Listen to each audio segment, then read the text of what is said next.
Thursday afternoon, downtown Charlottesville. Thank you kindly for joining us. Live on Market Street, our studio in the Macklin building, the I Love CVille Network. Getting a lot of feedback from you, the viewer and listener, on a number of topics. I'm really hearing from parents now, and we're efforting a group of parents on redistricting of Stone Robinson Elementary. I want to relay one concerned parent's commentary. In fact, I'll relay two concerned parents' commentary that was sent to us over the last few days. I touched on this earlier in the week on how some students from Stone Robinson Elementary are on the cusp of being funneled to Stony Point.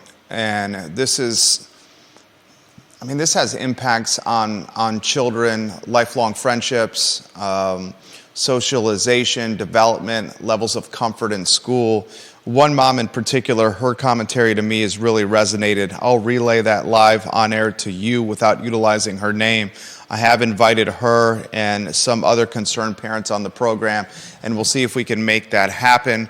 I want to talk about the feedback I've gotten from business owners on the downtown mall on this CRHA purchase that does look like it's going to go through. We'll give you their feedback, and I'll ask the question, there's a building adjacent to the building that CRHA is purchasing, the Urban Outfitters building. This is the new home to Silverchair. Urban Outfitters was previously on the first floor of the building. That building is on the market for $6,500,000. Hawk & Smith has the listing. It's 50% lease. It's an office building with retail on the ground level. It's got a cap rate of just over 7%. I'm going to ask you this question. How does the CRHA purchase $2,650,000 immediately next door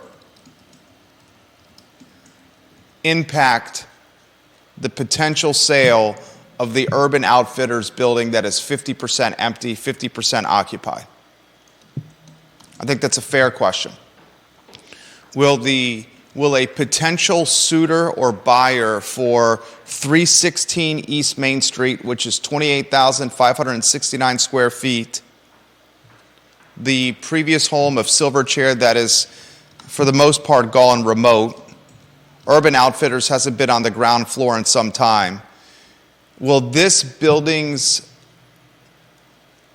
saleable potential be impacted by a housing authority being its adjacent neighbor? And adjacent neighbor, it's literally they're wall to wall, they're sharing a wall. I'm going to ask that question on the program. I also have polled me reaching out and them reaching out to me, which is interesting. You know, the more we do this program, the more I realize a lot of people listen and watch the show. We've had nearly a dozen business owners or property owners on the downtown mall reach out to us about the CRHA purchase. And the feedback has been overwhelmingly consistent from them. I will relay their feedback to you on today's program. And how about that Virginia men's basketball team with a revenge victory against Notre Dame last night on national television? The home winning streak now up to 22 games for Tony Bennett's boys, 5-game winning streak right now for Virginia, and they are improving their NCAA tournament chances. They have a ball game Saturday and one Monday that maybe must win if they want to go dancing in March. All those topics and more, including us asking you, the viewer and listener, to suggest a topic for us to cover. Remember, we just want to be the water cooler of discussion and cater to the topics that you guys think are best suited for this Charlottesville community. Judah, I want to welcome you on a two-shot. You had a couple of ideas that did not make the rundown that I'm happy to highlight now if you would like, or we can get into the lead topic, jack of all wits. Thoughts on either? Well, I was interested to read about about Kennedy having a talk at the school at UVA, and Independent presidential candidate. yeah, with an office taking up the old CVille Weekly offices on the downtown mall. That particular strip of downtown Charlottesville has been in the spotlight in 2024. Yeah, no doubt. Kennedy has his campaign headquarters there after the CVille Weekly vacated the headquarters. CRHA is utilizing the sale of a building on Levy and a building on Avon to buy the old Vita Nova building. Yeah. And now, well, it's been on the market for a while. Hawkinsmith has got 316 East Main Street on the market for sale for $6,500,000. I can't imagine that Hawk and his owners are excited about CRHA being their immediate next door neighbors. And I'll explain why on today's show. Talk to me about Kennedy. He seemed to excite, I think, a fair number of the students. I thought it was interesting that UVA did not want to allow press. Yeah, I found that sketch, super sketch. However, the group that put on the talk did invite press, and I guess that's why we know about it. He seems to be a polarizing figure. Some of the students like what he had to say. I think some of the students are worried that he's going to hurt Biden more than he will Trump, which may be a fair concern. But for myself, I'm just glad that there's a third option. I don't know that he has a chance to break the hold that the two-party system has on our country, but I think it'll be interesting to see where things go. He's certainly controversial. He's controversial when it comes to some Americans and how he looks at the COVID vaccine. He is the nephew of the late President John F. Kennedy, the son of the late New York Senator Robert F. Kennedy. This past Friday, he was at the UVA School of Law. Interestingly, he is an alum of the UVA Law School. They say it was not a campaign event, but this close to the election, when you're running for president, I would imagine everything is a campaign event or an opportunity to get your brand out there. The Daily Progress called it a roller coaster UVA event. It was a 2-hour chat. They quoted unnamed UVA law students in their story. I don't think this guy has a chance of winning. I think this guy has a chance of determining the outcome. And some scuttlebutt has Donald Trump reaching out to him as his potential running mate and vice president. Interesting. One poll shows that of voters under the age of 45 years, he's got 31% of the electorate in key battleground states. He's utilizing talking points and speaking opportunities to try to galvanize a Gen Z voter base that may be disenchanted with what appears to be a Trump-Biden ticket. He's utilizing campaign events to tell humanized stories with addiction that he's battled in his life. He is very adamant with his support for Israel. He continues to talk about his father's assassination. He references Jeff Epstein in talks on the regular. You can find him on social media doing the bench press shirtless. The guy is absolutely jacked, certainly jacked for his age. University of Virginia, a talking opportunity for a man who's running for president as an independent. That didn't make the rundown, but important to you. I'm glad we highlighted that. Anything else you wanted to bring up before we get to the first story? I think he sparks something in a lot of people. So this is who you would vote for, and you don't have to answer that if you don't want to. I think we've had a look at both of the current leading candidates, and I don't know that I would want to vote for either of them. I think I might vote for a third choice just to, certainly to see what someone outside the system. Vanessa Parkhill watching the program, get her photo on screen, please. Vanessa Parkhill, key member of the family. And then we will get to CRHA here in a matter of moments. She says this, she is ranked 6th in the power polls. Vanessa says, Kennedy is good for the process. It's good to have various voices, not just parroting party platforms. And she says many parents get concerned with when redistricting comes up. We'll talk Stone Robinson redistricting later in the program.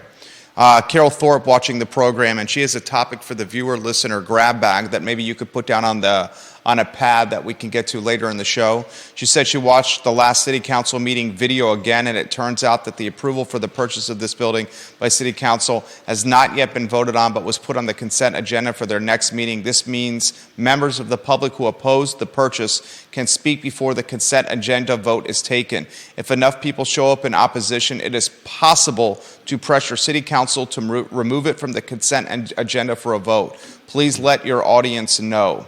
A number of things need to happen before CRHA can purchase this downtown mall building. For example, they need to sell the properties on Avon and Levy to drum up the capital to purchase the building on the downtown mall. They sell the Avon and Levy buildings and then utilize the $4 million proceeds, a portion of them, for $2,650,000 purchase of the building on the downtown mall that was previously home to Vita Nova, I think the Charlottesville Escape Room, one time home to Henry's Restaurant. I believe an Indian restaurant was in the basement of that building. I don't remember that one. At one time. The feedback I've received after covering this story, and Sean Tubbs first put this on our radar, has been quite significant. Landlords and business owners on the downtown mall have reached out and they've voiced significant concern. And the significant concern they have voiced has had a consistent theme that this type of entity or organization does not fit the mission or the vision or the MO of what downtown Charlottesville is intended to be in today and in its future. I'm also going to ask this question. I think this storyline has flown under the radar. A building literally right next door to this one is for sale for $6,500,000. It's 28,569 square feet. Hawk Hawkinsmith has the listing. I'm curious if Hawk is one of the owners of this particular building. That's something that I can look at perhaps in the GIS here on the fly.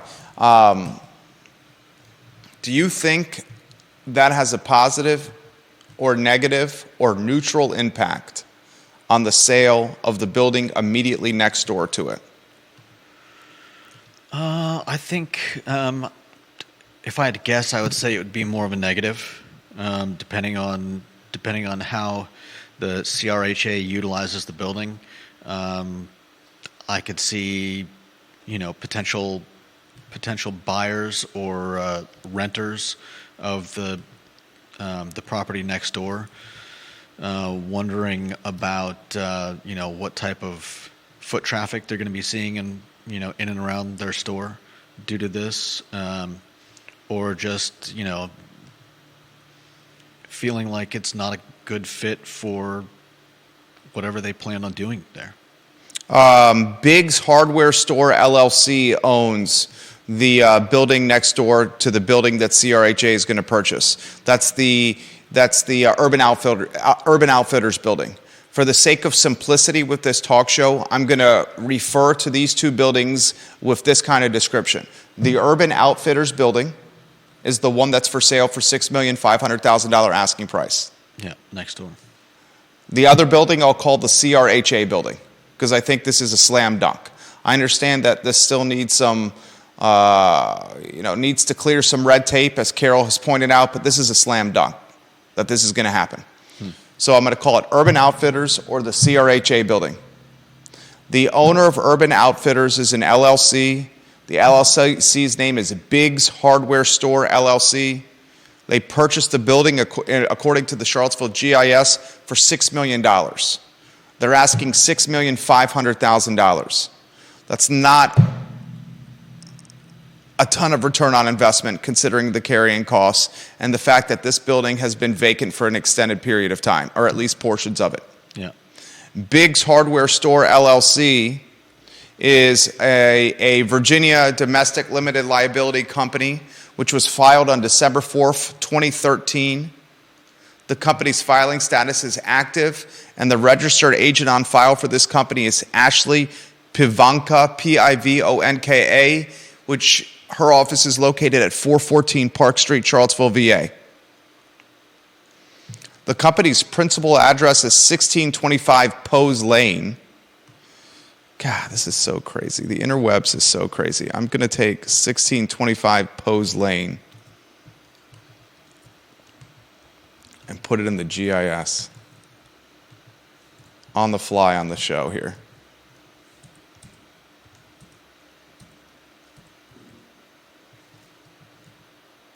I wonder if that's an Albemarle address. Let's go to the Albemarle GIS. Literally doing this on the fly. I think I've done this in the past, if memory serves correct.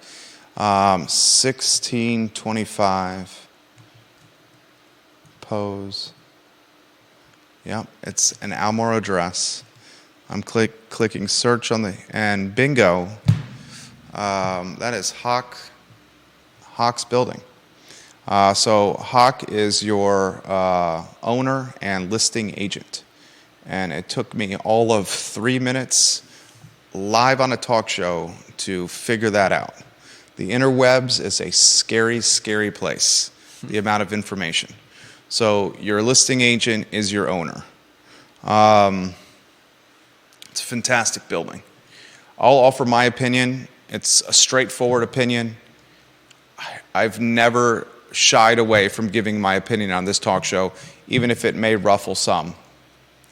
CRHA purchasing the building immediately adjacent to Hawks, the Urban Outfitters building, I would not characterize as good for upside for Hawks building, the Urban Outfitters building. No. CRHA has indicated that, and Sean Tubbs has reported this extremely well through his Charlottesville Community Substack, the Charlottesville Community Engagement newsletter.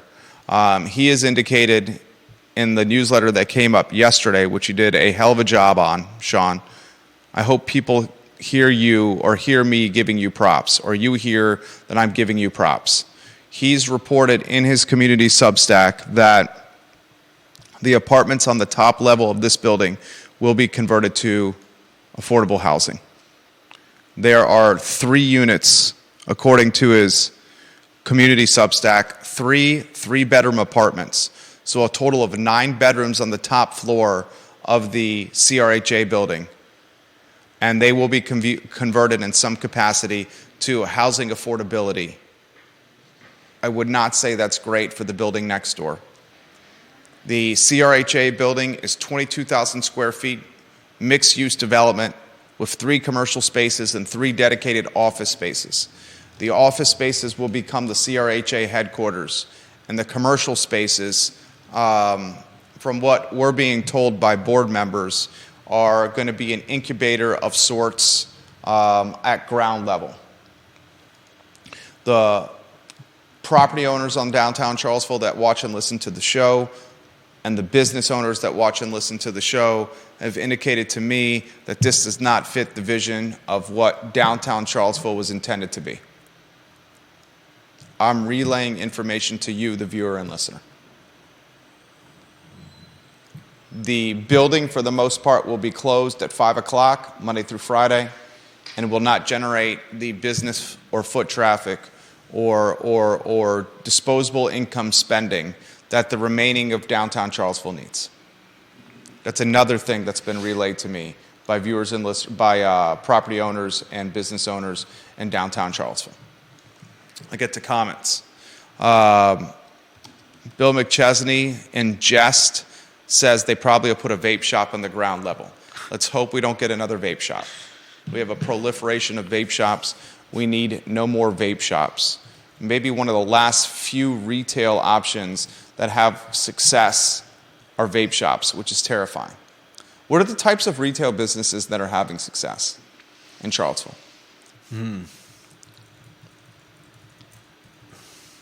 besides vape shops, I think that, like we've talked about in the past, the experiential things that I think pet stores are doing well. You don't think so? I would not agree with that. I would say pet stores that provide services are doing well. Pet stores that sell pet food on shelves are not doing well.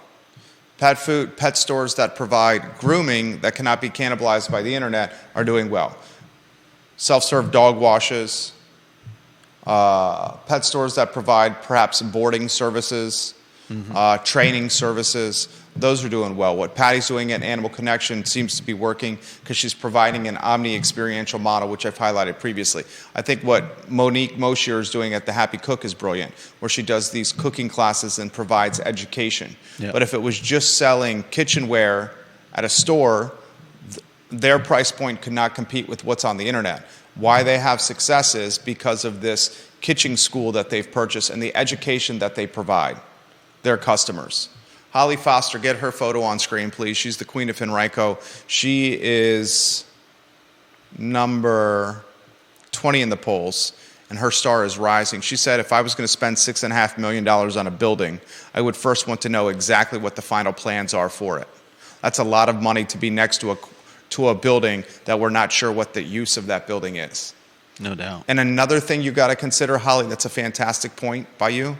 The plans for the CRHA building are to be determined and will take a while before we know what actually transpires. They are going to have to utilize grant money to renovate 3-bedroom. There's 3 of them, each of them with 3 bedrooms on the top floor. And the remodeling and renovation of a downtown mall property. I know this firsthand here.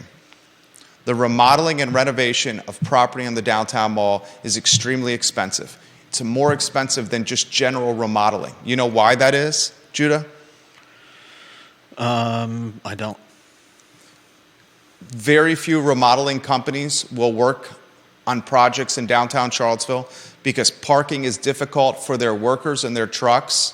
They have to go to City Hall and secure rented spaces or permits on parking in front of buildings. It's costly. They often get parking tickets. The late Lindsey Spradlin, his son Eric Spradlin, they've done a lot of remodeling work for me in the Macklin building, and they routinely built line items into their business model when giving me remodeling quotes for parking tickets. They said this project is going to take us a week. We're going to be able to get 1 permit for parking from the city and nothing more. I'm going to have this many vehicles on there. I project I'm going to get this many parking tickets per day to finish your project in a week. I have to have a line item that covers the $20 for each ticket that I get in parking. Yeah. Furthermore, when there's fewer remodeling companies that are willing to work in downtown Charlottesville, they have leverage when offering pricing because they know this. Right. It's difficult to move goods and tools and lumber and the equipment needed, especially one on the downtown mall. Think about it. If you're on the downtown mall, you may be walking it onto the mall and going up. Right. This is a 3rd floor remodeling project. Can they utilize the elevator? Are they going to have to utilize a different way to get to the 3rd floor? This is not going to be a fast or efficient remodeling project. Yeah. I'm curious for a proposition bet how long it would take for the building next to the CRHA building, or I'll ask a different question.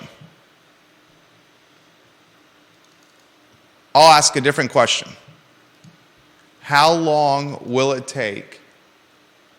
How much additional time is the question I'm going to ask.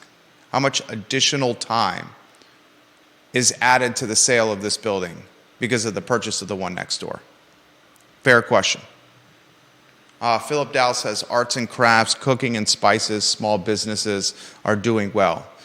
James Watson says, think back, Willtree left the mall, and that took away potential restaurant and retail customers during their workday. Sounds like CRHA is bringing administrative staff as well as provides What is this? What is he saying? Sounds like CRHA is bringing administrative staff as well as provide space for local aspiring entrepreneurs into this future building renovation.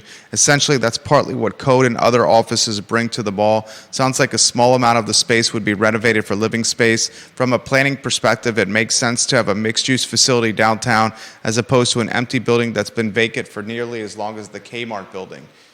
Agree to disagree on that one. Agree to disagree on that one.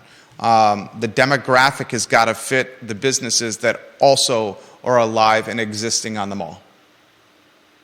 Just because we're putting bodies in the building doesn't mean the bodies in the building can fit the demographic profile of the businesses on the mall. Do you understand what I'm saying with that? Yeah. Unpack that for me, for the viewers and listeners. Just because people are coming to the building doesn't mean they're going to be the type of people that are going to stay on the mall and do shopping and eat and whatever else. And if it's, we've seen elements on the mall that have worried people. A lot of panhandlers, and so it's not like just having more people around is always necessarily a good thing. Right.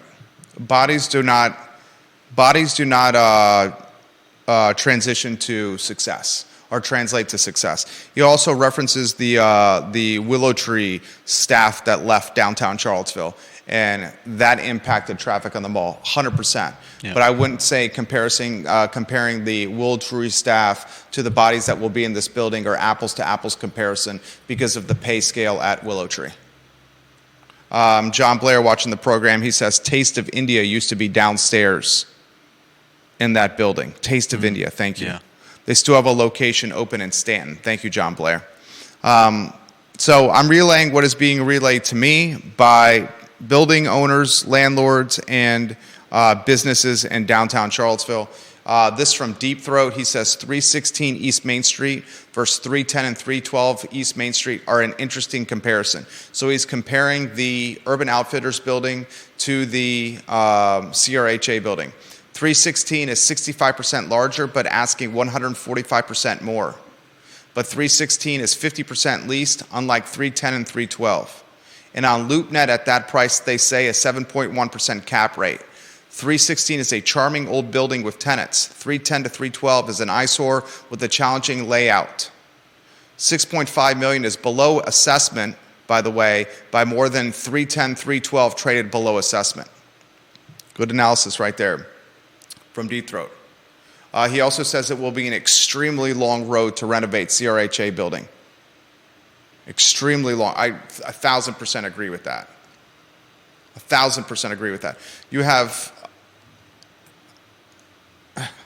a Pandora's box waiting to open that we have no idea what's about to happen. All right, let's go to the next one. Anything you want to add on this, Judah? No. Let's go to the Stone Robinson Elementary redistricting. Are you ready for this? I got a TV station and a newspaper watching us right now. So here's the nitty-gritty.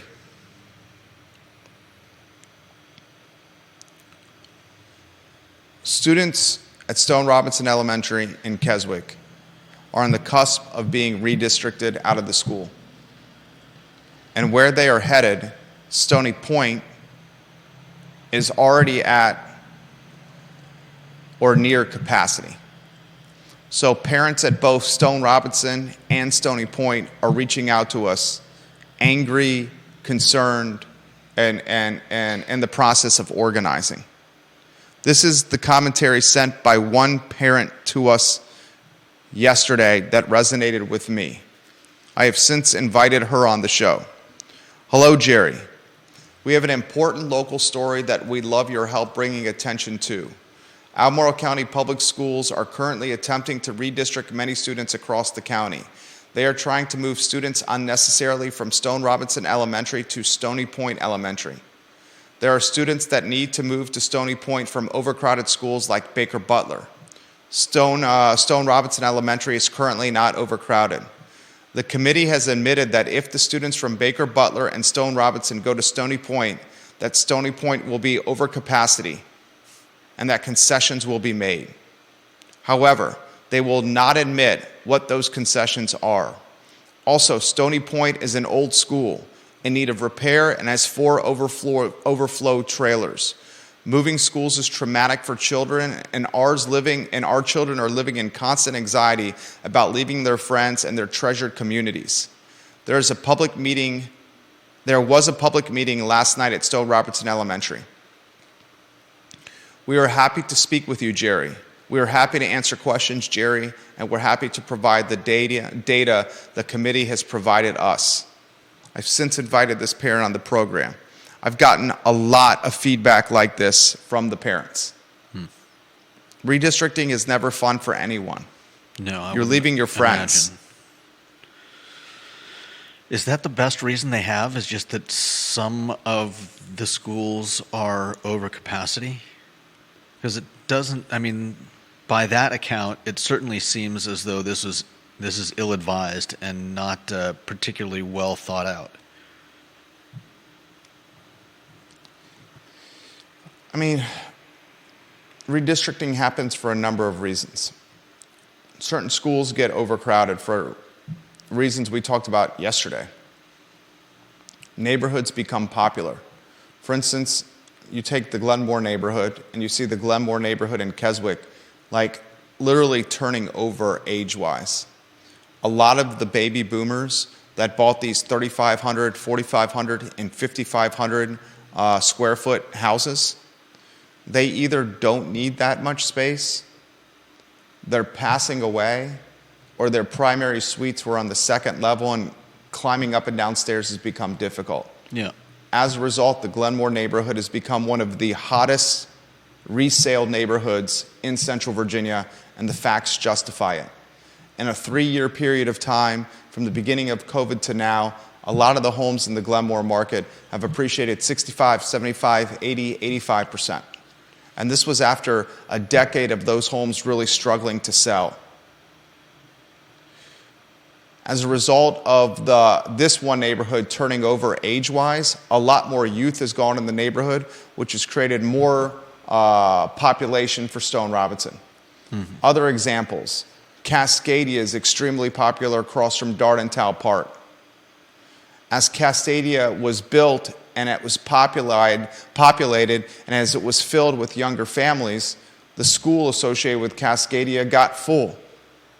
Albemarle High School is overcrowded. Everyone realizes we need a high school north of town to alleviate the population crunch at Albemarle High School. When that's going to happen, only time will tell. Redistricting is done to alleviate crowds and infrastructure stress, but no one likes it. Redistricting is done to make busing and transportation more efficient. Redistricting is done to try to improve quality of life, but in the short term, it's painful for kids and parents. We saw potential redistricting at Mountain View Elementary, and the parents, and we cover this on this talk show, rallied to keep it from happening, or try to keep it from happening. They, at one point, were considering taking the 5th grade out of Mountain View Elementary, which really upset a lot of folks at that elementary school. All I want to do is relay what's happening to the community so the community can be more well-informed. We've invited the parents that have reached out to us on the show. We'll see if they accept. Sending us messages about it and then coming on a talk show with cameras and microphones and speaking on the record are two different things. Regardless, we want to be the source of the source on the show. Jason Howard's watching the program. Let's get to Howard. Jason's comment. If you can get his photo on screen. Jason Howard is 26 in the polls. He says this: the CRHA building has had at least 2 restaurants on the ground floor. I can think of 3. Was Vita Nova? Vita Nova was on the ground floor, right? It was Henry's, Vita Nova, and Taste of India. The CRHA building has had at least 2 restaurants on the ground floor based on what you've said today. In addition to the planned offices on upper floors, could there be a soup kitchen or other type of subsidized meal provider on the ground floor, given that there are already hookups and space formatted for cooking there? Perhaps. And the soup kitchen concept in those spaces, what do you think the response has been from mall owners about that? I mean, certainly their next door neighbor would not, I don't think, be too happy with that. These are reasons why folks in downtown Charlottesville that are business owners or property owners are reaching out to us. Yeah. That is something that was voiced to us. I think it's certainly not going to be a draw for anyone, any shoppers to the downtown mall. Yeah, unpack that further. I mean, a draw for people to the downtown mall would be, new restaurants. Decades Arcade. Yeah, Decades Arcade, new shopping experiences, things that add to what you can do on the downtown mall. And if you bring in, look at where the incubators and the Charlottesville government buildings are. They pretty much cap the mall, so they're not really taking up interior space. They're the on bookends. The downtown mall.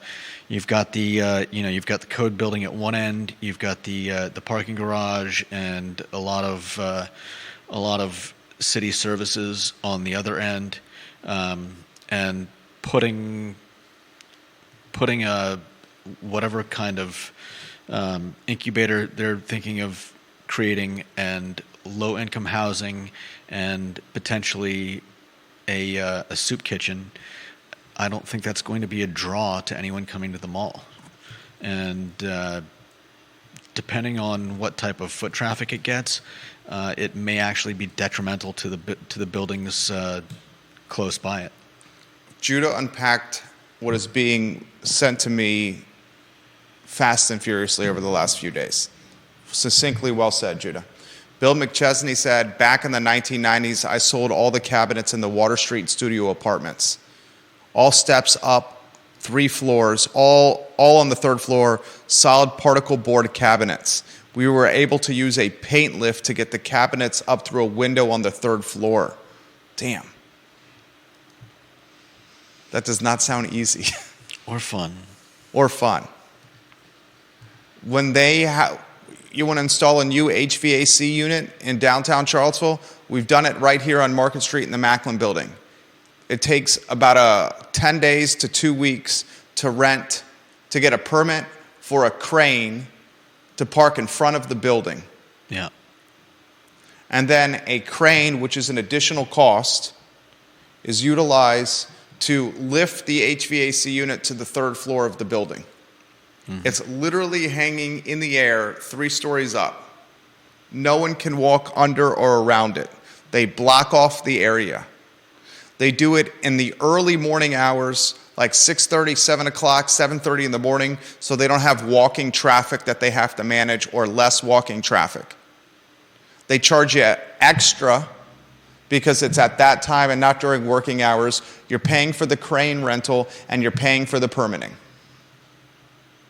This is not a typical remodeling project.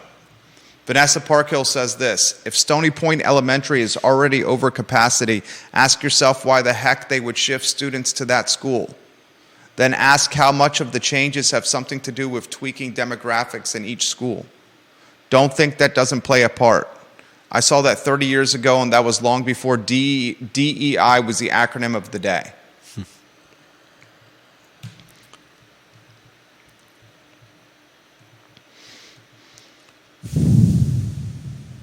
Jason Howard, welcome Kevin Yancey to the program, says, this is Jason, you previously highlighted that in the last school board race, opposition to a candidate that spoke against the administration was so strong that not only did they not win a seat, but the superintendent's contract was extended by 2 years, well ahead of the contract's expiration. Given the strong support of the current administration by the school board, does administration need to worry about parents unhappy with redistricting? That's a good point. Plenty of unhappy parents in local news articles and highlighted on your programs, but so far no change in the makeup of the school board or any change in the administration. Well, that's a good point. I guess he's basically saying, are the unhappy parents peeing in the wind? Is that pretty much what he's saying, right? I mean, it seems that way. We talked a lot about the school board's lack of concern for what parents actually wanted. Ginny Who on Twitter, let's get her photo on screen. She says this: I encourage all the parents concerned about redistricting to come on the show. Yes, you will experience some negative feedback, but you'll be amazed at how many people who agree with you and have previously been quiet will be encouraged to speak up. Ginny Who has come on the I Love CVille show. She should come on again. Mm-hmm. She is 4 in the family.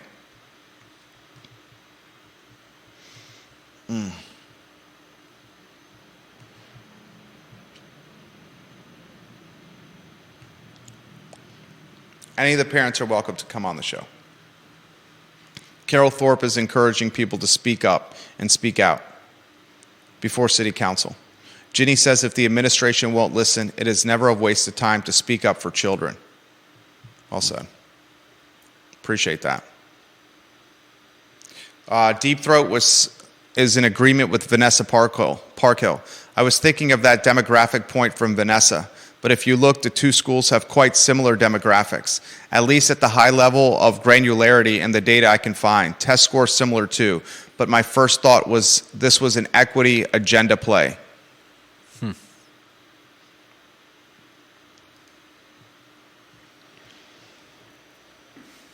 It's interesting to note that the exact opposite was happening about a little over 10 years ago. Explain that. Logan Wells-Clalo, welcome to the show. There's an article about Stony Point parents speaking out against redistricting. It was written in at the end of 2011, updated a little over a year later in early 2013. It starts with parents attending a public meeting spoke with one voice asking that none of their children be moved from Stony Point Elementary School to Stone Robinson Elementary.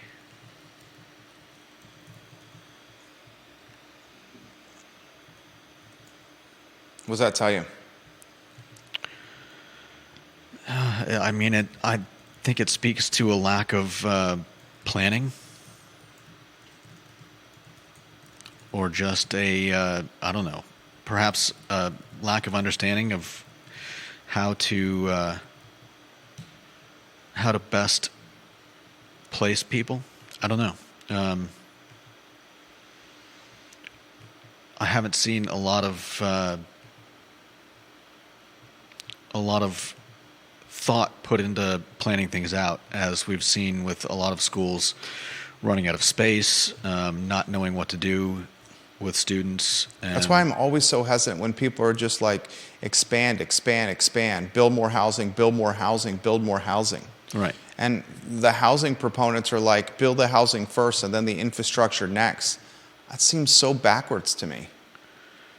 It does seem backwards that nobody has got an actual plan for things. I appreciate the fact that things need to be done, and sometimes I applaud the fact that somebody is just going to do something, but it would be nice to know that there is some overarching vision for how things are going to all work together once these plans are set in motion.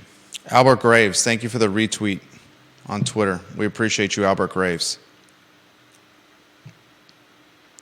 My phone is blowing up.